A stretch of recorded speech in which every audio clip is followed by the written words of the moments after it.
Greetings and welcome to another edition of what is actually happening in the world of AI music right now. So I was perusing various music business/AI news articles today as I'm recording this, and I came across probably one of the wildest statements made on a social media platform regarding AI music that I've ever seen since deleted LinkedIn post from an investor of Suno, which was made in response to the CEO of Suno posting about a success milestone for the company. But real quick before I read it, because this involves public figures and calling attention to their words, I just want to say I'm not here to condemn anyone. I'm simply acting as a humble, concerned musician who's been watching this topic very closely for some time, and I felt the journalistic impetus to report this to whoever will listen, whoever this reaches,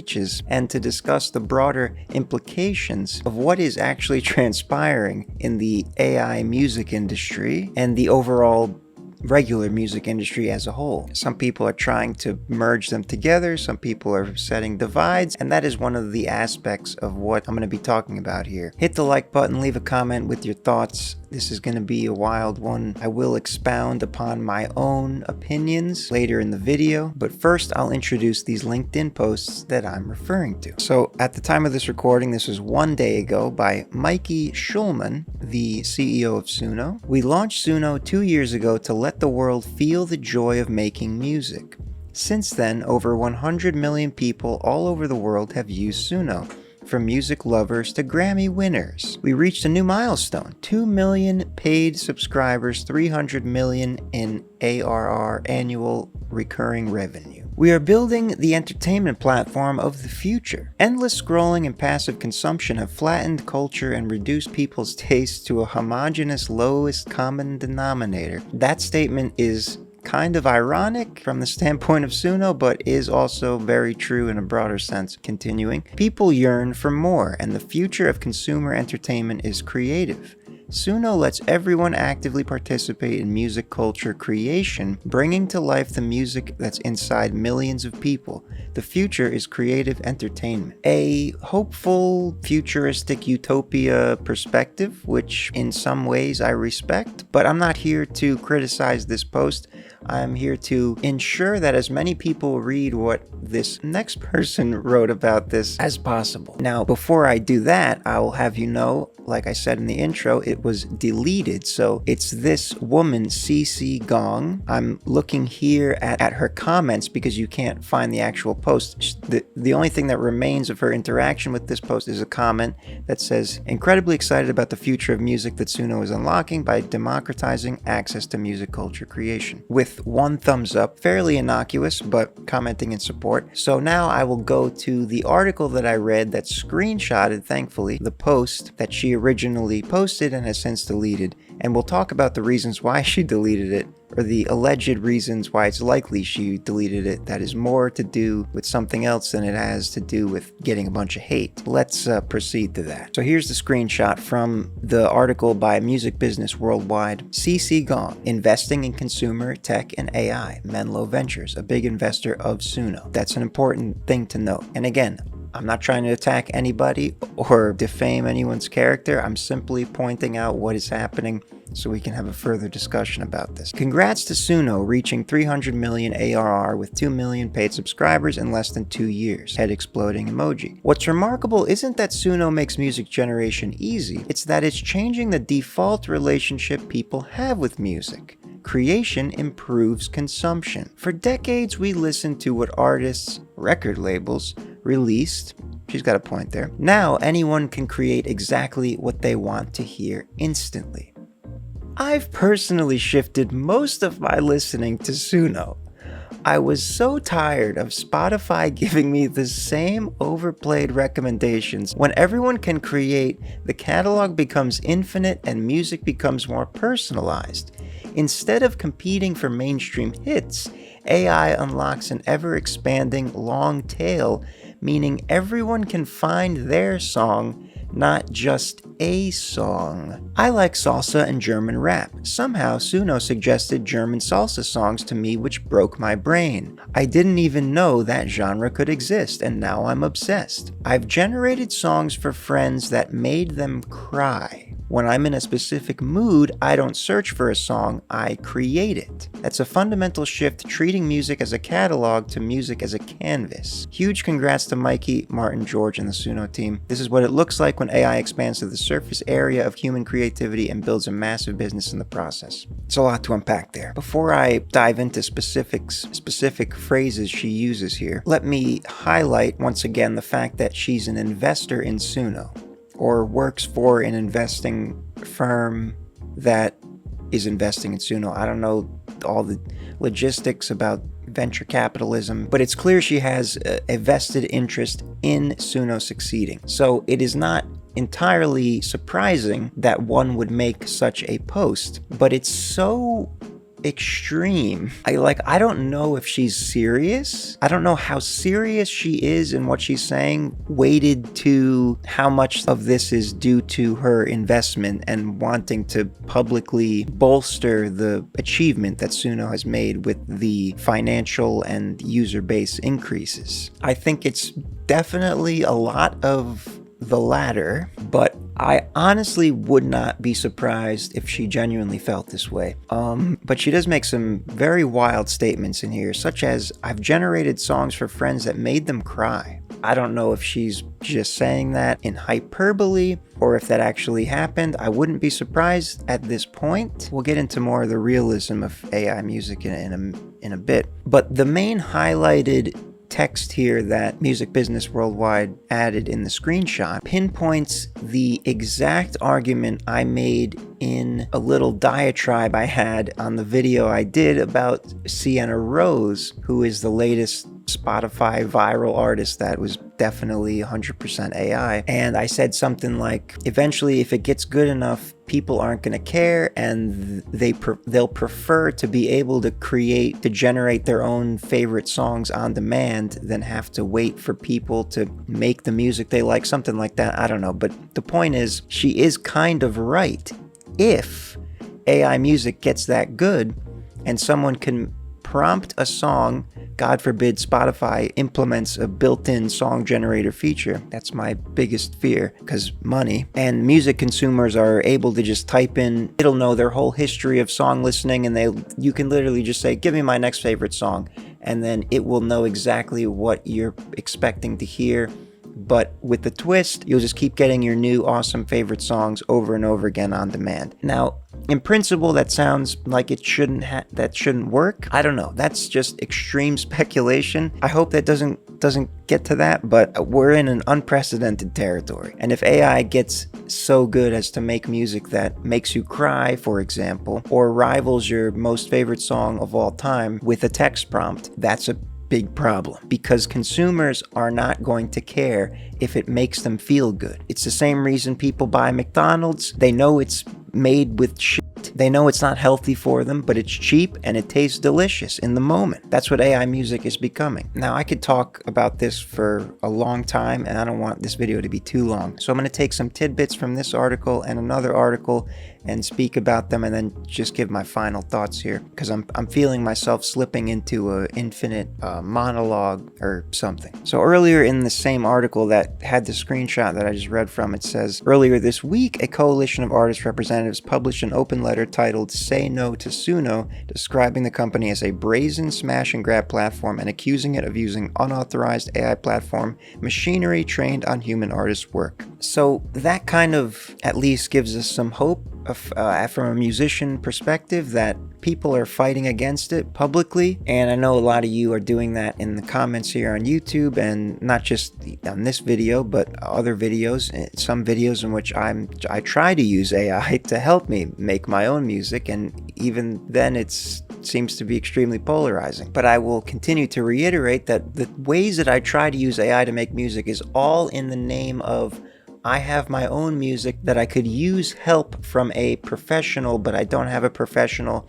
So let me see if AI can help me inspire me or improve my mix or whatever by it analyzing it and then telling me the best next steps. I've just recognized that AI is an extremely powerful tool. AI meaning generative language models, but also music models. They're incredibly powerful and have incredible potential. And if you don't see that, then you're either not using them or you're willfully ignorant about it. I just wanted to put that out there because there are a lot of videos of me trying to use AI to make my own music on this channel. And then it goes on to talk about lawsuits filed against Suno and Udio, and then how they later settled and are working together apparently. So there's a whole thing about actual big industry record labels making deals with these AI generation audio, AI music generation platforms. But there's still some contention. I don't know. It's so convoluted. It's really a mess. Nonetheless, let's continue in the mess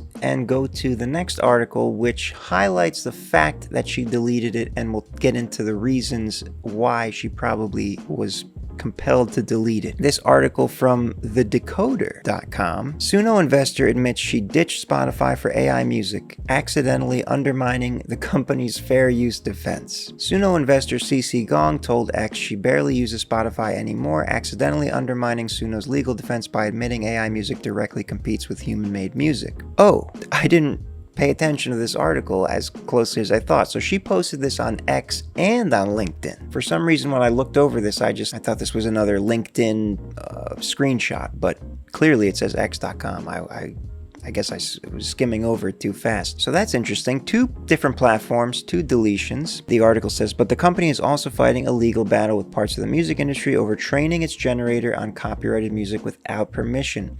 Schulman's defense boils down to a familiar argument. Learning from data isn't copyright infringement. It's the same fair use playbook other AI companies use. The core claim is that the use of data is transformative, producing something new that doesn't compete with the original. Now, this is literally a philosophical, maybe not philosophical, genuinely ethical problem that society has to reckon with. I don't want to go too deep into this type of discussion here by myself with you watching, but I 100% see the point of view of it was trained on copyrighted content and you're basically stealing it. But also, humans do the same thing with our brains. We hear music and then we make music based on what we're inspired from. And that's essentially what these neural networks are doing. They're just learning it in a very hard-coded, cold way. So in a way, it is kind of transformative, producing something new, but it's not the same. I know it's not the same, obviously. So I got my hands up here. I don't know. Please, if someone wants to do an interview podcast episode where we discuss the ethical and philosophical nature of these audio generation models and how they should be regulated or what their purpose is or whatever, I'm open to it, because this is a whole thing that one mind simply cannot entirely wrap around. And while I'm at it, please join the Discord, link in the description. We can have discussions. That's the easiest way to reach me and get my attention. I don't often read all the comments, and yeah, Discord is just a good way to pop in, have a discussion, reach out, or email me, also in the description. Let's continue. So here's where it makes the argument. Suno's own investor undercuts the company's fair use defense. That doesn't compete part is exactly what Suno investor CC Gong from Menlo Ventures just blew up. In a post on X, which, again, I didn't even know it was on X until now that I looked at it. It was also on LinkedIn, so it was a double post that she double removed. She said she had moved most of her music listening from Spotify to Suno because she was sick of the same recycled recommendations.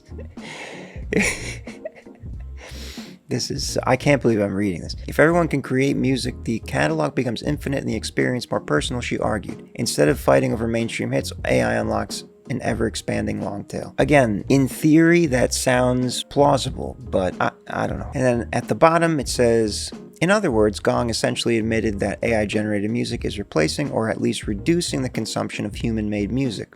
One of the key tests for fair use is whether the new product harms the market for the original work. It's definitely doing that. Gong's post suggests exactly that and could undermine Suno's position in the ongoing lawsuit. She quietly deleted it after AI copyright expert Ed Newton-Rex flagged the misstep. No court is going to hinge a ruling on one investor's social media post, obviously. Proving this kind of substitution at scale requires hard data, and that's notoriously tough to pin down. But Gong's candid take offers a revealing look at how the money behind AI music companies and likely similar ventures actually thinks about their bets. So right there, that sums up what I would agree with. The conclusion that I came to myself ultimately is these are money moves, unfortunately. And she almost certainly didn't delete both posts just because she got a bunch of hate from real musicians who hate AI, but she was publicly flagged by copyright expert Ed Newton-Rex, and maybe some more internal sources were like, hey, we need to cool down on the whole hype thing because it's hurting our defense for the courts. So this is a mess. This is an absolute mess. First of all, we need AI. We need a universal AI watermark labeling system. But again, a money issue. Data, people clamoring for their own algorithms. You got Deezer doing their own labeling, but they did declare, as I mentioned in that other video about Sienna Rose, that they were offering their AI detection algorithm to Spotify and the like, which is pretty sure nobody's accepting because they're making more money from letting the AI music on because streams and listener retention. I don't know. But yeah, ultimately, I believe anything that AI creates that is profoundly influential in terms of making people easily believe that it's real should absolutely 100% of the time be explicitly labeled, which is already going into law in California and the European Union, I believe, which is a whole nother video in and of itself. There's a lot of things going on beneath the surface. AI watermarking, Google's Synth ID, Meta's audio seal, Sony's doing a thing, Deezer has their own proprietary, like it's a mess. I want to do a video about that, but it's super technical and I don't know if people will listen. But some final thoughts here. I'm not against the existence of AI generated music. Again, I think it is actually incredibly useful in a lot of cases. I am using AI graphics for my background. The thumbnails are enhanced by AI. Everyone's doing it. If you can't beat them, join them. It's literally, if you're in this space, you know what I'm talking about. You cannot get away from it. So in the music space, it's similar. But when it comes to artistry, like, I'm not taking this AI generated background and saying, this is beautiful art that I created. You know what I mean? Like, it's part of the multimedia experience so that I don't have to spend absurd amounts of time, detailing it myself and learning how to do it. So the same thing applies with music. And it's like, what are you going to do? But I am against people putting forth AI music as if it's a real person. But if you want to generate AI music and like invent your own AI artist, I don't think there's any problem with that. I don't think that should be frowned upon necessarily, as long as it's explicitly labeled. It's an interesting thing. It's a novel technology. As I said earlier, it's super useful in inspiration cases. And I've heard, and it was said in one of those articles, that Grammy award-winning artists are using it. There's plenty of very famous, well-known names that have not only signed off on certain brands and accepted sponsorships, I'm sure, but they're using it in the background. Who knows what kind of deep music industry secret AI technology they have that's making all the hits. I genuinely would not be surprised if there's a thing that exists like that. One more thing I want to talk about: tips for detecting AI music. Now, next year or next month, this may not be applicable because the rate of acceleration that this technology is experiencing. If you're a musician, if you're an audio engineer, if you're a producer, I think you'll know what I'm talking about here. There's a certain ratio of musical competence and effectiveness in terms of songwriting and performance. And then there's the production quality of the sound. And oftentimes, when you listen to AI music, there's a imbalance where it's like the vocal performance is impeccable There's emotion in it somehow. It's pitch perfect. The songwriting's great. The hook is great. But then you listen deeper into the instrumental and the production elements, and it's like, if someone's really that talented, there's some things off in there. It's like, if you have this level of talent, this level of songwriting, that typically goes along with super professional productions and recordings and all that. So when you hear something that musically sounds really solid but has a bit of an unusual lo-fi character to it, that's one of my personal signals to whether it's AI or not, if it's not explicitly stated. Again, this could change very quickly, so I don't know how useful that will be, but that's how I try to detect AI with my mind so far. There's other little things in there, but you know what I mean. And to conclude, I have an analogy, because we're at a stage where AI music is good enough to fool most people, but it's not quite where it could be, where it probably eventually will be. And I believe it's going to reach an inflection point similar to CGI in film and television. When computer-generated effects and visuals entered into movies, I was a child when this was happening, but I kind of remember the general cultural context. Some were impressed, and some were annoyed that it didn't look real enough or whatever. Excuse the interruption. As I was editing this video, I realized a significant flaw in the analogy that I did not acknowledge. Yes, moviegoers expect and even desire for things they know aren't really happening to be believable to their eyes.